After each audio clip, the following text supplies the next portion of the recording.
সকাল বন্ধুরা, সকাল সকাল তোমাদের কাছে চলে এলাম। কাল যেমন একটা ভিডিও দিয়েছিলাম যে ছোটোবেলাকার কথা, ছোটোবেলাকার অনেক কথাই আছে।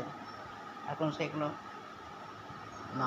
আমাদেরও তো নাতি নাতনি আছে, তাদেরও ছোটোবেলাকার দেখি, আমাদেরও ছোটোবেলাকার দেখি, অনেক তফাৎ।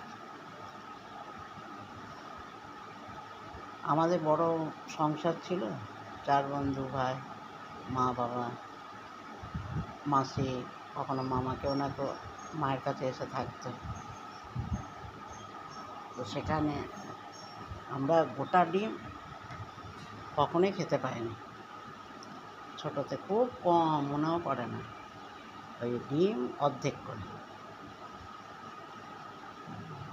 তাতে আমরা কি খুশি, ডিম হয়েছে, ডিমটা রেখে দিতাম, লাস্টে খেতাম। সব ভাত টাত খাওয়া হয়ে গেলো, তারপরে ডিমটা কখনো চাটছি, কখনো একটু ভেঙে খাচ্ছে, তারপরে দেখতাম কার আগে খাওয়া হয়ে যাচ্ছে ডিমটা, মানে আমারটা থাকবে, এরকম ছিল সব ভাই বোনদের মধ্যে। ও ভাবতো আমারটা থাকবে, ও আগে খেয়ে নিক, ও ভাবছে আমারটা থাকবে, একদিনে খেয়ে নিই।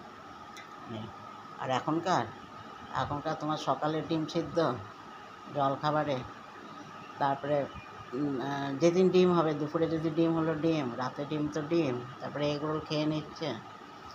এগরোলে তো একটা করে ডিম ছাড়া হবে না। বলছে অনেক আছে।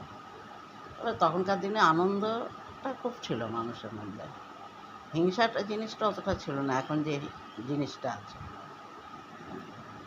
লেখাপড়া, আনন্দ, হই হায়, ছেলে মেয়ে কোনো বিধান ছিল না আলাদা বলে। আমরা সবার সঙ্গে খেলেছি, ছেলে মেয়ে আমাদের একটা গ্রুপের মতো ছিল, সব খেলেছে, আনন্দ করেছে। এখন সেগুলো কিছুই না। এখন থেকে মেয়েদের শিখিয়ে দেওয়া হয়, বাচ্চা মেয়েদেরই, কারণ শিখিয়ে দেওয়া না হলে তো উপায় নেই। যা দেখাচ্ছে এখন, বাচ্চাদেরকে কেউ ছাড়ছে না, বাচ্চা মেয়েদেরকে। আগে কিন্তু সেটা ছিল না। আগে মা বাবা ঘরে নয় তো কোনো ব্যাপার না, পাড়ার লোকেদের কাছেই আমরা থেকে যেতাম। মা হয়তো হাসপাতালে ভর্তি হয়েছে, পাড়ার লোকেরা আমাদের দেখে যেত, আমাদের কেন সবাইকে, এরকম ছিল। আর এখন সেটা না, এখন কেউ কারোর ঘরে যায়ও না, আসেও না, বাচ্চাগুলো পর্যন্ত কারোর ঘরে যায় আসে না, ভয়, আতঙ্ক বাচ্চাদেরকে ছাড়বে, বাচ্চারা যে 2 ঘন্টা কারোর ঘরে থাকবে, আতঙ্ক এমন হয়ে গেছে। সে সময়টা ভালো ছিল। রাখছি বন্ধুরা, ভিডিওটা যদি ভালো লেগে থাকে লাইক, কমেন্ট, শেয়ার, সাবস্ক্রাইব করে দেবেন। অনেক ছোটোবেলাকার স্মৃতি আছে, তোমাদের জানাবো যখনই মনে পড়বে, একটু করে মনে পড়ে। মানে কি, এইগুলো দেখলে তখন এই কথাগুলো মনে পড়ে, নাহলে আর কি।